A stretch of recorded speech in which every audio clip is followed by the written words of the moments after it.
Evening बच्चों, मैं आपका सर सत्येंद्र कुमार। मैं आज 10वीं की नवीं हिंदी जो 8वीं की हिंदी पढ़ाई होती है उसमें ईदगाह कहानी के कुछ क्वेश्चंस यानी प्रश्न मैंने करवाया था।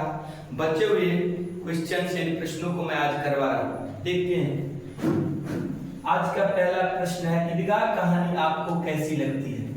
ईदगाह कहानी आप लोगों को लिखना है। ईदगाह कहानी हमको बहुत अच्छी लगती है। क्यों अच्छी लगती है? क्योंकि जितने भी कहानियां प्रेमचंद्र ने लिखे हैं सारे ग्रामीण परिवेश मतलब हम लोग गांव में रहते हैं, चूंकि गांव के आसपास की कहानी को लिखा है। हम लोग जैसे लोगों की कहानी लिखा है। उन्होंने हर समय गांव गरीबों के बारे में ही लिखा है, जिसके कारण अगर हम वो कहानी पढ़ते हैं तो हमें लगता है कहीं तो हमारी कहानी तो नहीं है, हमारे आसपास की कहानी तो नहीं है। इसीलिए ईदगाह कहानी भी इसमें दिखाया गया है। एक दादी और एक पोता जो गरीब परिवार से हैं, कैसी स्थिति है, क्योंकि हामिद के पिता भी मर चुके हैं, उनकी माँ भी मर चुकी है। उसकी दादी अमीना जो बूढ़ी है उनको पोष पाल रही है। वो हामिद जो है 4-5 साल का लड़का है, बहुत सारी परेशानियों कठिनाइयों का वो सामना कर रहा है, उनकी दादी भी कर रही है। और उस स्थिति में हामिद बच्चा होते हुए एक युवा और एक मैच्योर काबिल लोगों की तरह व्यवहार कर रहा है। इसलिए हम बोलेंगे यह कहानी हमको बहुत अच्छी लगती है, क्योंकि यह कहानी हमारे परिवेश, हम लोग जैसे लोगों की कहानी है, इसलिए हमें बहुत अच्छी लगती है। दूसरा क्वेश्चन है, ईदगाह कहानी की प्रमुख विशेषताएं क्या है? बोलेंगे ईदगाह कहानी की प्रमुख विशेषताएं निम्नलिखित है। पहली, यह बाल मनोवैज्ञानिक पर आधारित है। बाल मनोवैज्ञानिक मतलब ये छोटे से बालक के मनोवृत्ति कैसी है उसके बारे में दिया हुआ है। दूसरा, यह कहानी जो है ग्रामीण परिवेश से जुड़ी हुई है, गांव के बारे में है, गांव के में जो लोग रहते हैं उनके बारे में दिया हुआ है। और यह कहानी सच्ची घटना पर आधारित है, यथार्थवादी है। इसलिए यह कहानी जो है बहुत सारी विशेषताएं हैं। तीसरा, चिमटा देखकर अमीना के मन में कैसा भाव था?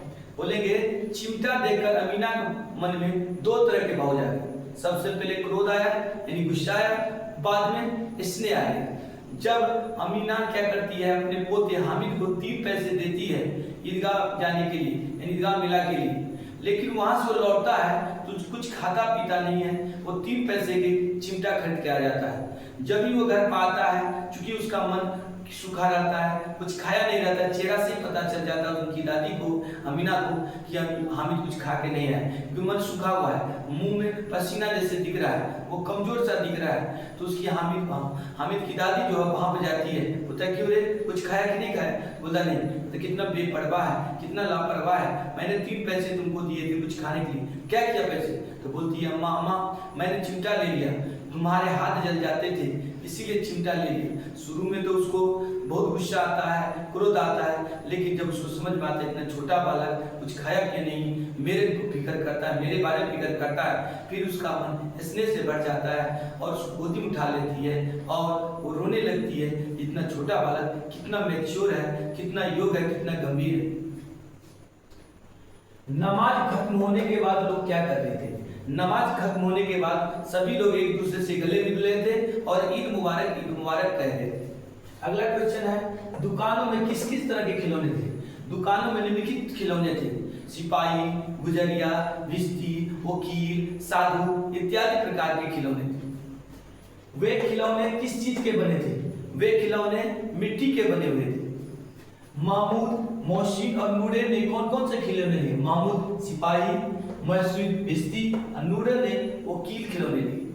अगला क्वेश्चन है, वर्दी और पोथा के समानार्थी शब्द में। समानार्थी मतलब पर्यायवाची शब्द। वर्दी का पोशाक होता है, जैसे पुलिस जो अपना वर्दी पहना होता है, पोशाक एक प्रकार का वर्दी बोलो या पोशाक बोलो। जैसे बच्चे किसी भी स्कूल के पहन के आते यूनिफॉर्म, उसी को वर्दी बोलते हैं, पोशाक भी बोलते हैं। पोथा मतलब होता है मोटी किताबें, यानी किताब कह सकते हैं, यानी पोथा का पर्यायवाची शब्द किताब होती है। अगर आपको ये वीडियो अच्छी लगी हो तो लाइक करें, शेयर करें।